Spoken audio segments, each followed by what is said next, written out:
ನಿಮ್ಮ ಹಳೆ ಒಡವೆನ ಅಧಿಕ ಬೆಲೆಗೆ ಮಾರಬೇಕೆ? ಅಟಿಕಾಗೆ ಕಾಲ್ ಮಾಡಿ 8880 ಅಟ್ಟಿಕಾ ಗೋಲ್ಡ್ ಕಂಪನಿ. ಇಷ್ಟೆಲ್ಲ ಇದ್ರು ಇದ್ರ ಮೇಲೆ ನಿಮಗೆ ಕಣ್ಣೆ ಯಾಕೆ?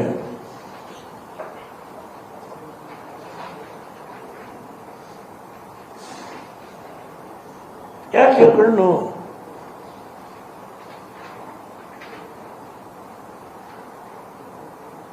ಯಾರು ಬೇಡಿಕೆ ಇಟ್ಟಿದ್ದಾರೆ? ಸುಮಾರು ಇದೆಲ್ಲ ಸೇರಿದ್ರೆ 40,000 ನಿವೇಶನಗಳು ಜನಗಳ ಬೇಡಿಕೆ ಇಲ್ಲದೆ ಇವತ್ತು ನಮ್ಮ ಮುಂದೆ ಈ ಅಂಕಿ ಅಂಶ ತೋರಿಸ್ತದೆ. ಈಗ ಬಿಡಿ ಹತ್ರ ಯಾಕೆ 500 ಎಕರೆ ಅಕ್ವೈರ್ ಮಾಡಿದ್ರಿ? ಅಲ್ಲಿ ಯಾರೋ ಒಬ್ಬರು ರೈತರು ನಿನ್ನೆ ಆರ್ಗ್ಯೂ ಮಾಡ್ತಾ ಇದ್ರು, ನಮಗೆ ದುಡ್ಡು ಕೊಡಿ ಅಂತ. ನಾವು ಒಪ್ಪಿಗೆ ಕೊಟ್ಟಿದ್ದೀವಿ, ಕೊಡಿ, ನಮ್ದು ತಕರಾರಿಲ್ಲ.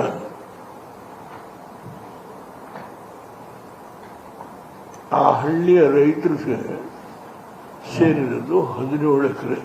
ಅವರು ಬೆಂಗಳೂರಲ್ಲಿದ್ದಾರೆ. ಅವರು 40% ಊರು ಬಿಟ್ಟು ಬಂದಿದ್ದಾರೆ. ಅವ್ರಿಗೆ ಇಟ್ಕೊಂಡು ಹೇಳೋದು,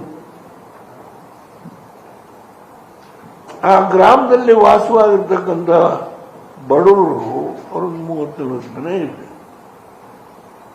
ಹೌದು, ಆ ಹೆಣ್ಮಕ್ಳು ತಡೆದಿದ್ದಾರೆ. ಜೀಪ್ ಕಲ್ಲು ಹೊಡೆದ್ರು. ನಾನು ಆ ಪ್ರಚೋದನೆಗೆ ಕಾರಣ ಯಾರು? ರೆವಿನ್ಯೂ ಅಧಿಕಾರಿಗಳು. ನಾನು DC ಬಗ್ಗೆ ವಾದ ಮಾಡಲ್ಲ. ಸರ್ಕಾರ ಮಾಡಬೇಕು ಅಂತ ಹೇಳಿದಾಗ DC ರೆವಿನ್ಯೂ ಅಧಿಕಾರಿಗಳು ಸರ್ವೆ ಮಾಡಕ್ಕೆ ಹೋಗಿ ಅಂತ ಕಳಿಸ್ತಾರೆ. DC is helpless.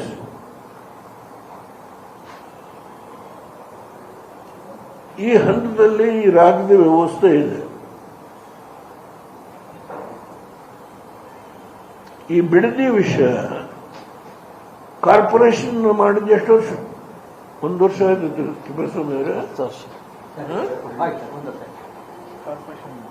ಸಿದ್ದರಾಮಯ್ಯನವರಿದ್ದಾಗ ಬಿಡದಿ ಹತ್ರಕ್ಕೆ ಜನ ಕಳಿಸ್ಲಿಲ್ಲ.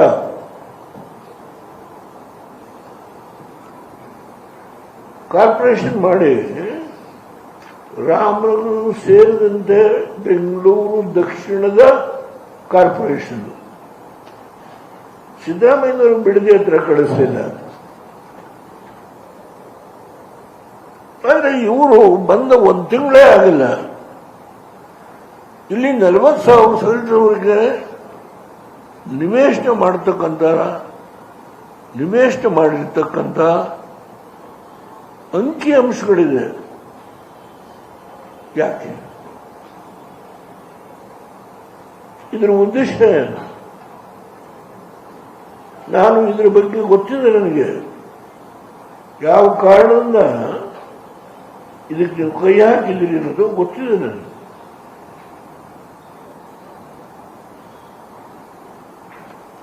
ನೀವು ಸಿದ್ದರಾಮಯ್ಯನವ್ರನ್ನ ತೆಗೆದು ಹೈಕಮಾಂಡ್ ಅನ್ನು ಒಲಿಸ್ಕೊಡ್ಲಿಕ್ಕೆ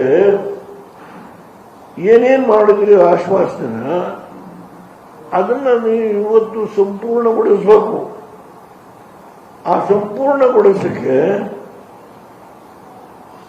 ವ್ಯವಸ್ಥೆ ಮಾಡತಕ್ಕಂಥ ಮಾರ್ಗ ಈ ಬಿಡದಿಯ 7,000 ಎಕರೆ ಭೂಮಿನ ನಿವೇಶನ ಮಾಡಬೇಕು.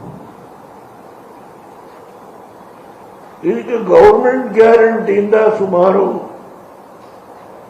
12,000 ಕೋಟಿ ರೂಪಾಯಿ. ಆಮೇಲೆ ಯಾವನ್ ಲೇಔಟ್ ಮಾಡ್ತಾನೋ ಅವನಿಗೆ 8,000 ಕೋಟಿ ಗ್ಯಾರಂಟಿ.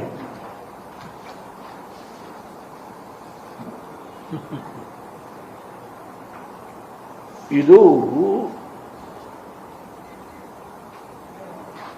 ಬಹಳ ದಿನ ಬಚ್ಚಿಟ್ಟು ಇಡ್ಲಿಕ್ಕೆ ಸಾಧ್ಯ ಇಲ್ಲ.